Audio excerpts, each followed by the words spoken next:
Good morning. It's Saturday morning. I know you're, or whenever, Friday night. I don't know when you're doing this, but I know you're excited to be here with me one more day of the week because that just makes life good for you.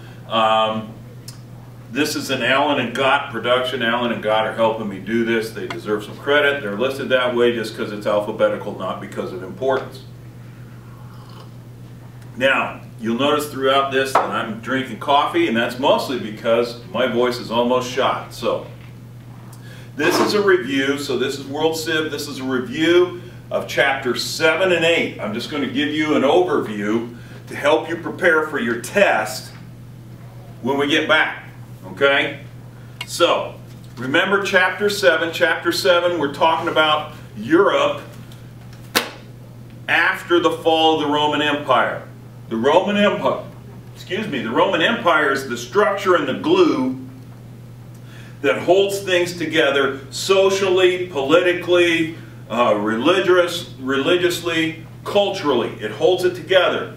When the Roman Empire falls in 476, that structure is gone. So the people living in what is today Europe have to come up with all kinds of new systems and ways to recreate social order, political order, culture, religion, etc. And the first people we looked at were in Gaul.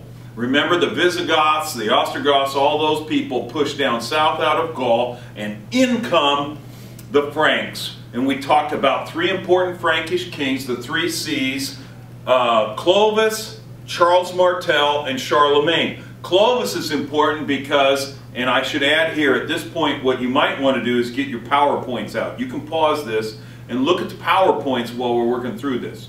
Clovis is important because the first thing he does, he unites all the Frankish kingdoms together. Prior to Clovis, you had several different tribes of Franks. They didn't necessarily see themselves as one person. Franks is a word that means fierce. And in 486, he unites them, and then in 496, he does something really important. Clovis converts to Christianity. So he unites the Gauls, or the Franks first, through ruthlessness and conquest and marriage. And then he unites the people he's conquered to him, because remember, they were Romans and Gauls. They're Christians, so by converting to Christianity, he unites those people to the Franks.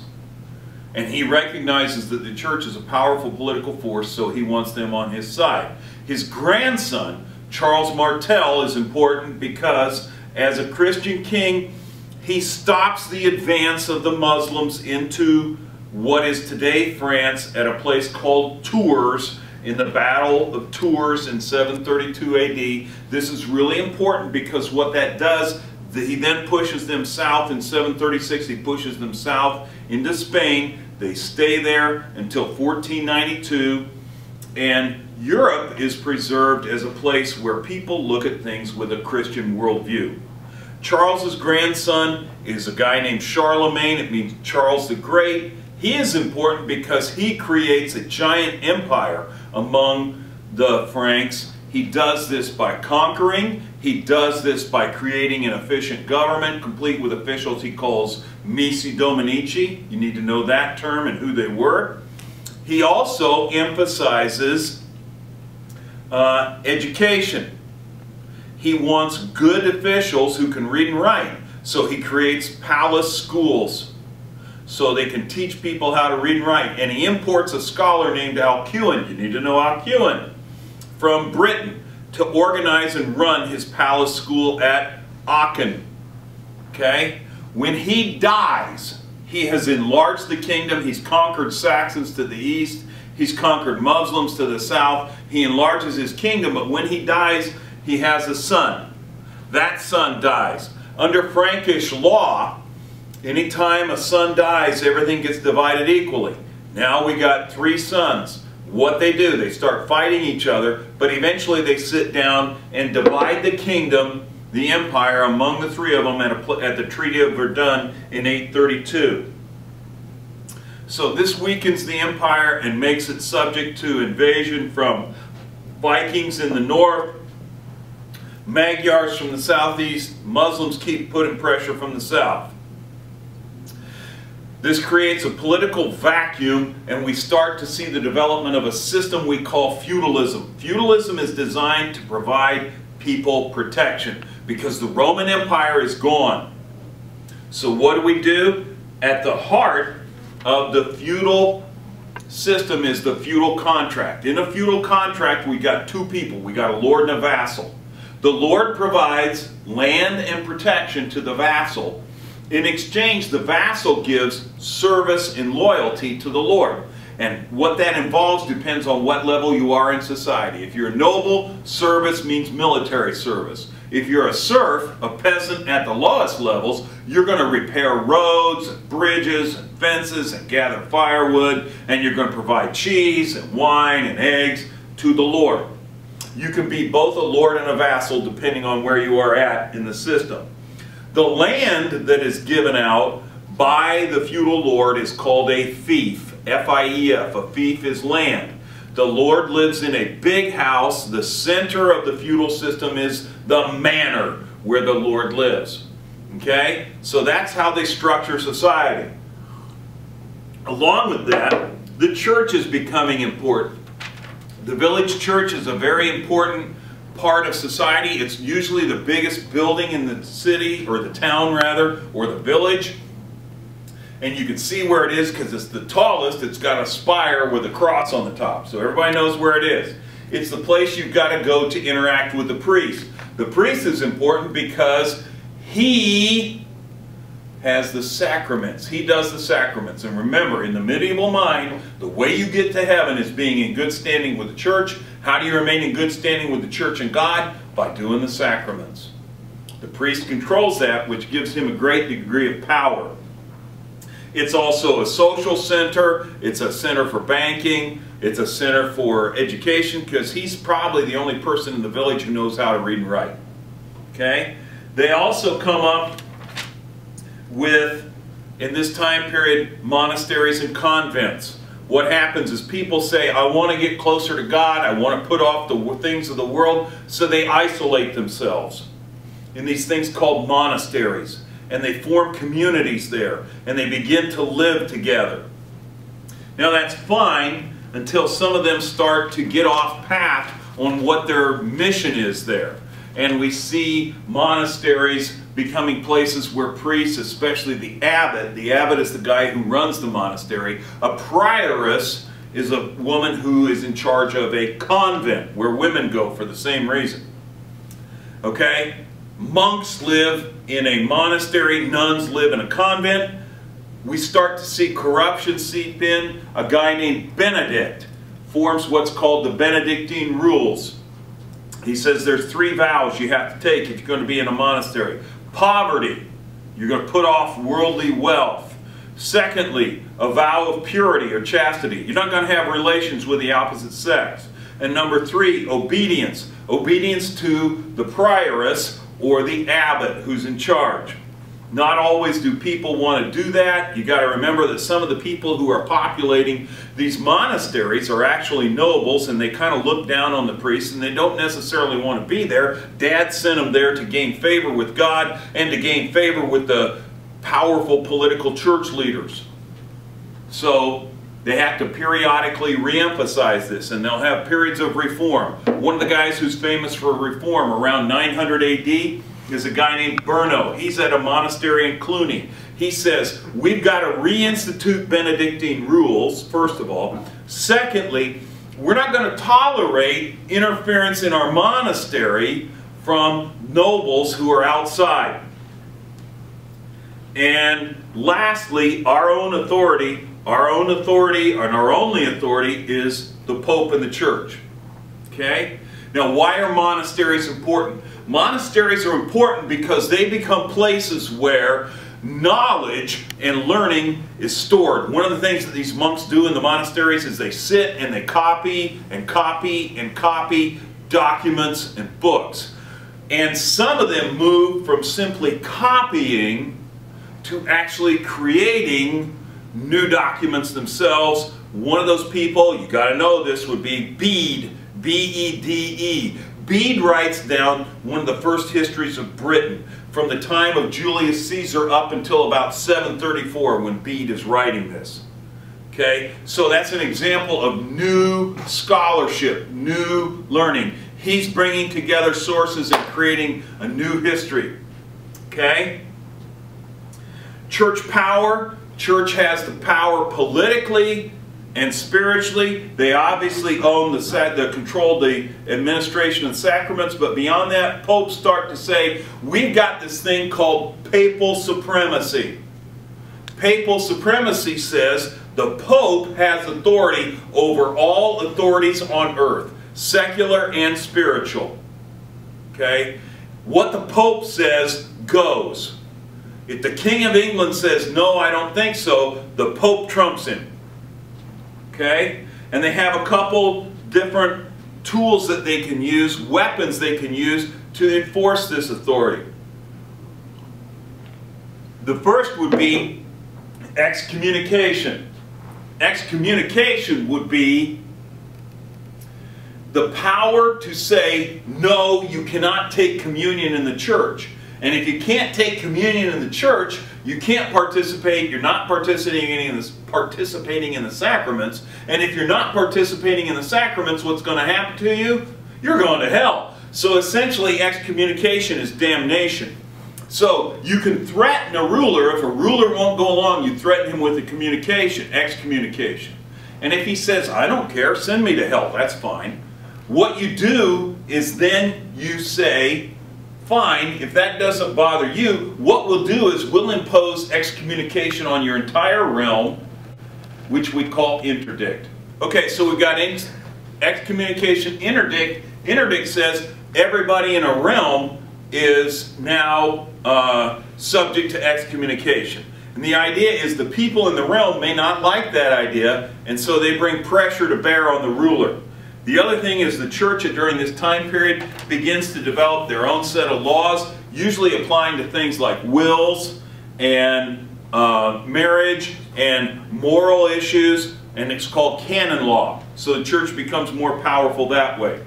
Other reformers in the church, Pope Gregory comes along and says, secular rulers don't have authority. 1073 AD, he says secular rulers don't have the authority to appoint church leaders, bishops, archbishops, people like that. Only the church can do that. Other reformers, we see the formation of what we call orders of friars. Friars are priests who travel around. And those are established, couple people who do that. St. Francis of Assisi, you need to know St. Francis of Assisi. He forms the Franciscan order. Then there's the Dominican order. The Franciscans reach out to help the poor. The Dominicans are really concerned about education. These groups are important because along with the Jesuits, they end up establishing quite a few universities and colleges in the United States. Jews during this time period are marginalized. People are prejudiced against them, and they don't,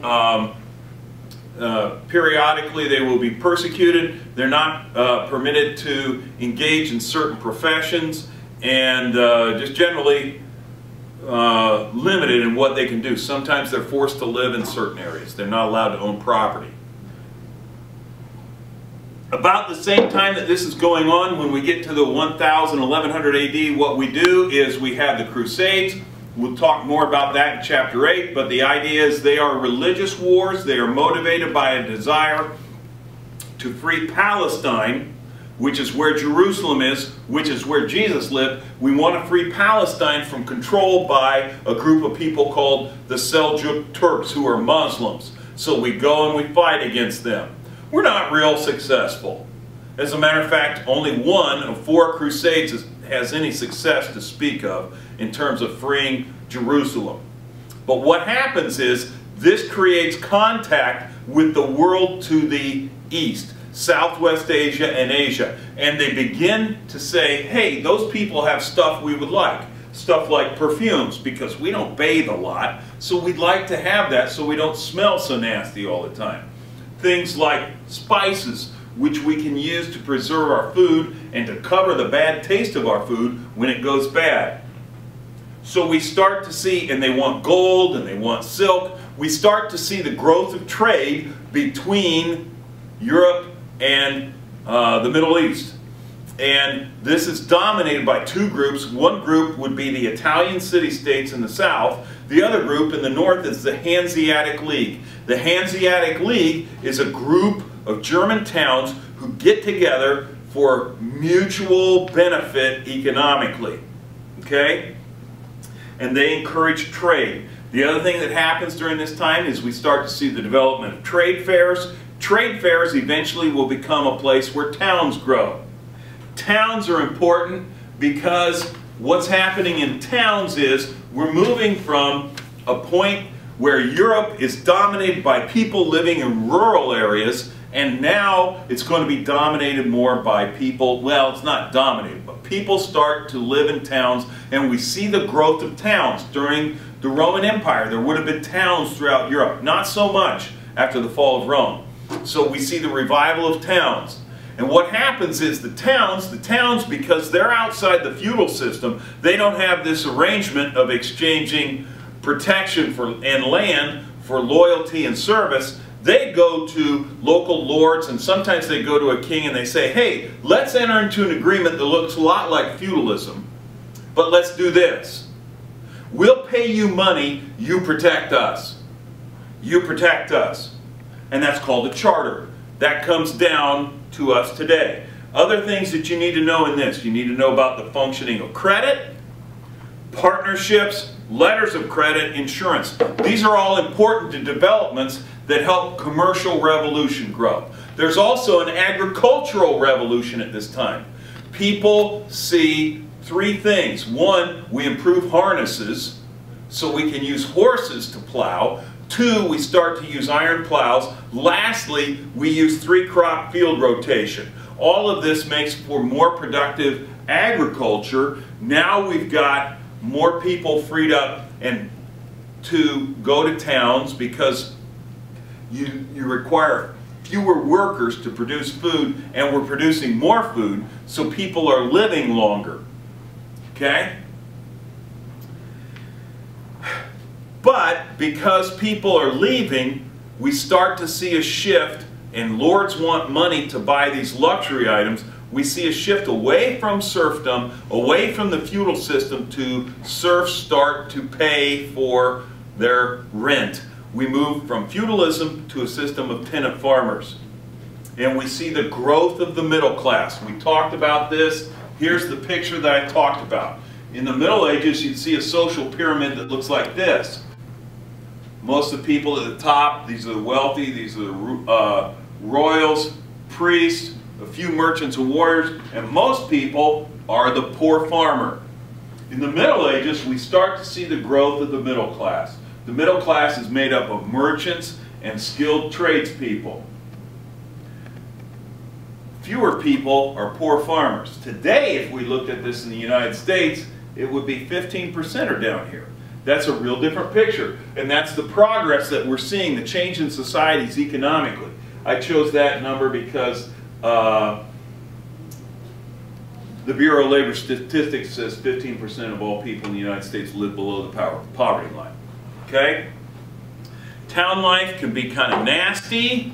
Towns are surrounded by walls, so the cities grow up, buildings grow up because there's no space to expand out, and they're filthy, there's no indoor plumbing, there's no places to get rid of waste, there's a constant threat of fire, there's a lot of sanitation and disease and animals, so that's kind of nasty. But that's the growth of towns that's spurred on in part by the growth of guilds. You need to remember the three levels in a guild. Apprentice who's in training, a journeyman who can receive wages or a salary, and a master. The function of guilds you need to know about. Then in chapter 8 we started to talk about how we've got this feudalism and power politically is decentralized. In chapter 8 we look at gathering the centralization of power into royal hands, and it focuses on a number of different ways that they go about this. Okay? In Britain, what happens is, although we centralize power on a national level, the kings do not become as powerful as in France and in Germany because of limitations placed on them.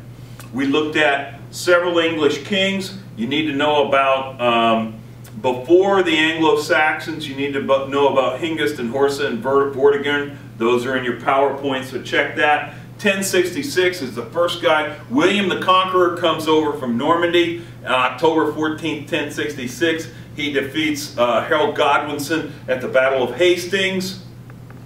And at the Battle of Hastings, then, he takes control. How does he impose his control, his royal power on the kingdom he's conquered? 1, he replaces all the Anglo-Saxon nobles with Normans. 2, he makes all those Norman nobles and the Anglo-Saxon nobles that are left swear first allegiance to him. 3, he builds castles, castles, castles, so he can project his power all over the place.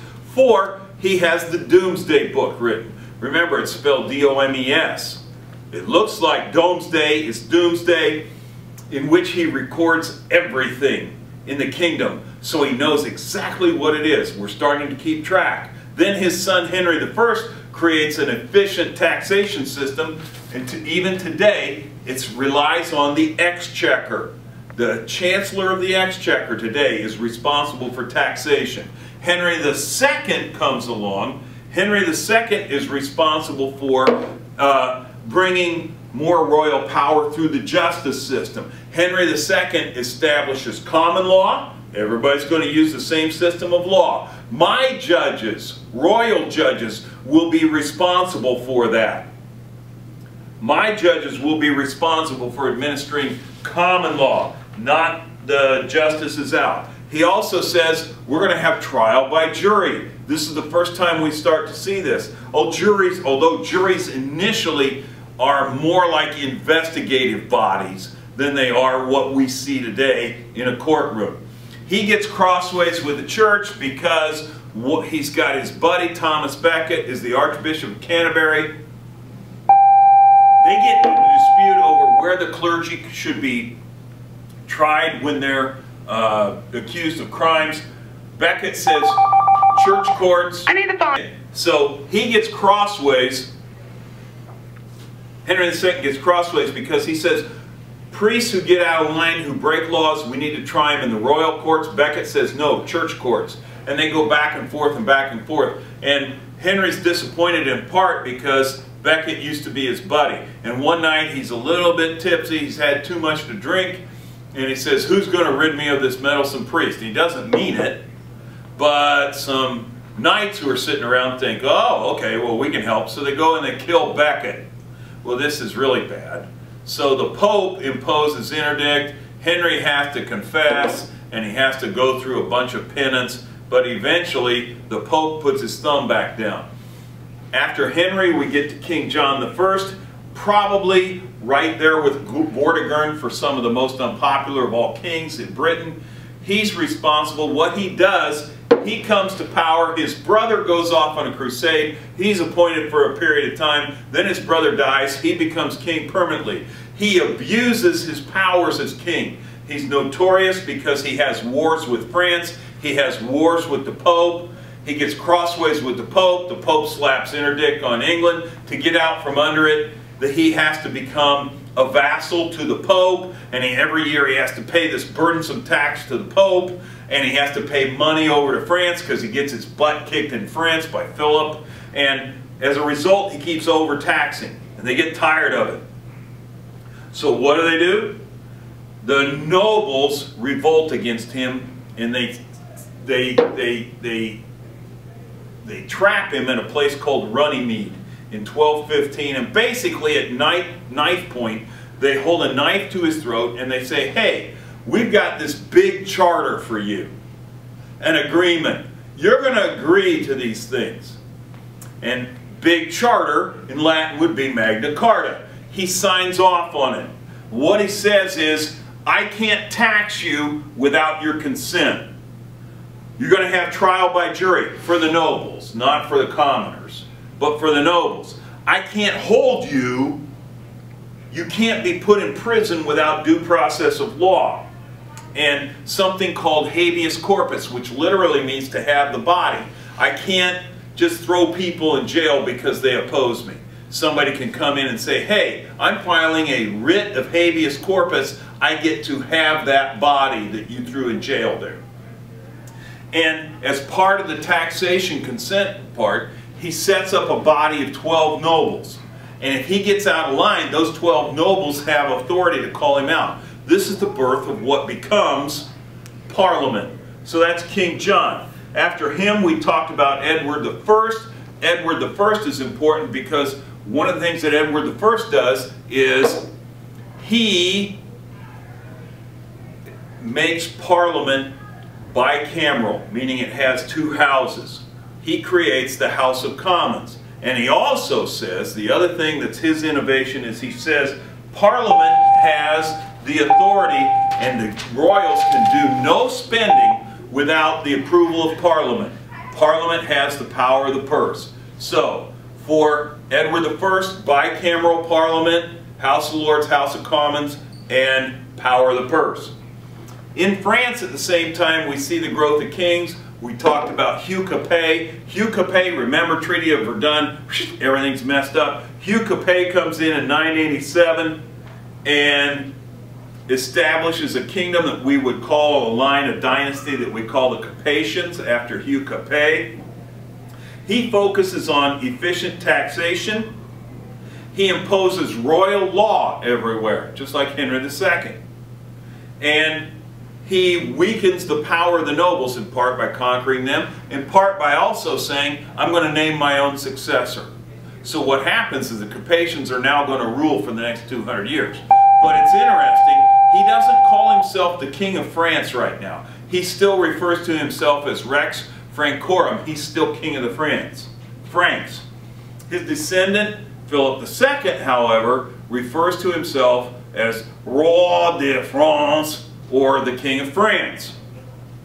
Philip becomes the most powerful ruler in Europe by, first of all, currying the favor of the middle class. He starts to make middle class people from towns and cities, he gives them government positions, which gives them authority over nobles. He expands the charters to towns. He creates more towns. What he's doing is he's giving power to towns to offset the power of the nobles. And he gets the towns and the townspeople on his side. He also helps the Pope against a group of people called the Albigensians. And the Pope gives him a pat on the back and makes him powerful. Then we look at his descendant, Louis IX. Louis IX is known for his piety. He's the one that St. Louis is named after. He says, we're going to have equal application of the laws to everyone, even nobles.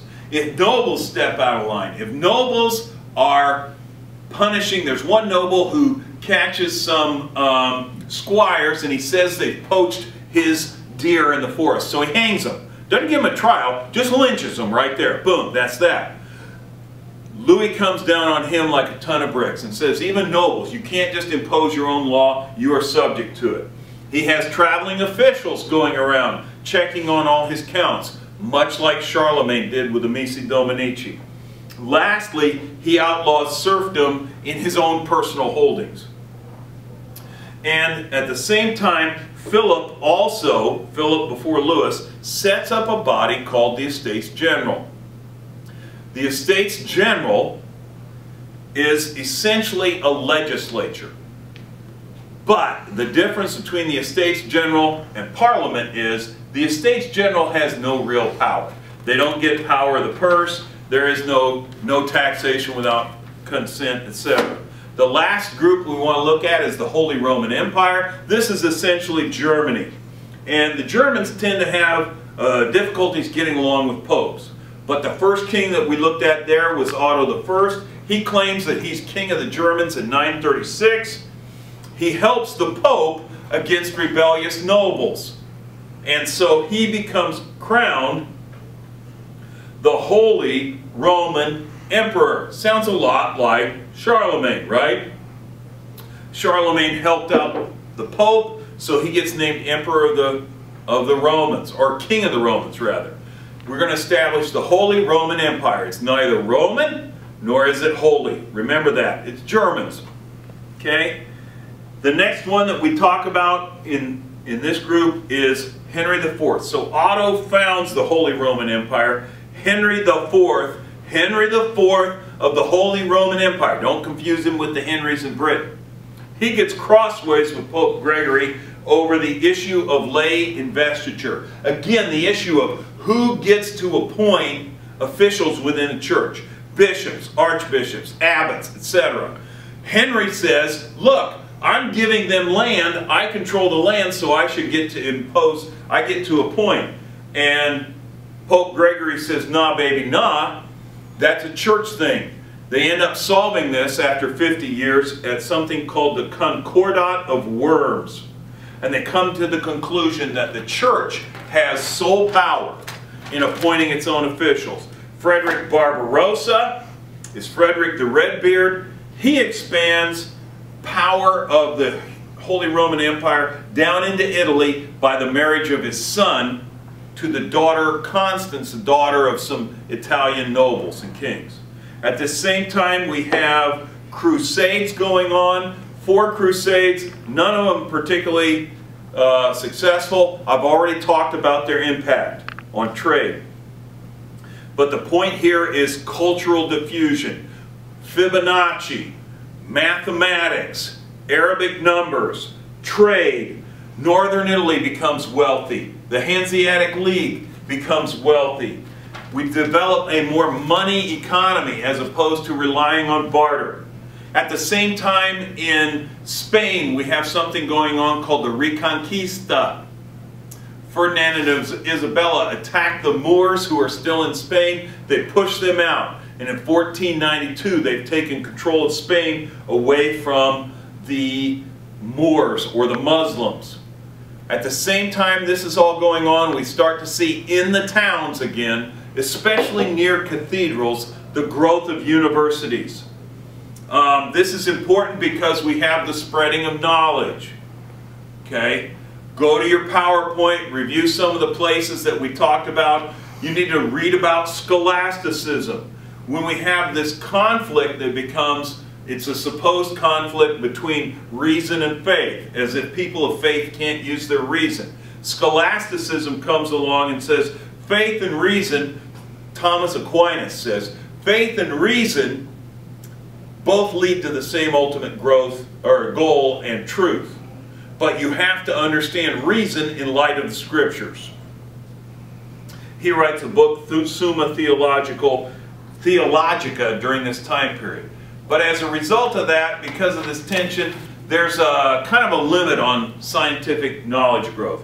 But we see a growth of literature during this time period. The big change in literature during the Middle Ages is we start moving towards vernacular use. Vernacular is the language of everyday people. So we start to see books written in Old English, like the Canterbury Tales. One not April with sure suit the drought of March and pierce it to the ruta. Okay? That's his opening line. He's writing in the language of the people. When in April we start to feel the warm air blowing through and trees and things start to grow, then people go on trips, he says. And he describes Canterbury Tales, very important because they give us a nice snapshot of what medieval society looks like. He describes lots of different people who are going on these pilgrimages. We also have in Spanish, El Cid, the story of a warrior. And in French we have Chanson de Roland, the story of a warrior who fights for Charlemagne. Dante, Alighieri Dante writes the Divine Comedy. At the same time we start to see growth and increased interest in art and architecture. Look on your PowerPoint and look at the pictures of Gothic cathedrals and some of the developments we see there. Walls get thinner, ceilings get higher. The reason we want a high ceiling is to direct our attention towards God. but the problem is walls are too weak, so we put flying buttresses on the outside. We start to see stained glass windows, vaulted ceilings. Church is also doing something called illuminated manuscripts. This is where you have these beautiful pictures drawn into documents as you're writing them.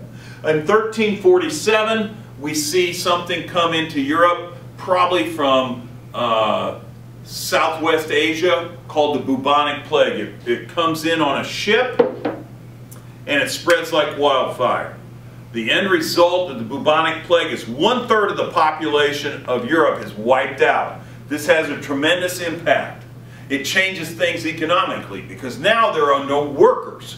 And when there are no workers, if you reduce the supply of something, you drive the price of that something up. So the price of labor goes up. So people have to pay more to hire tenant farmers. And we end up with a problem with inflation. We also have, at the end of this chapter, something called the 100 Years' War.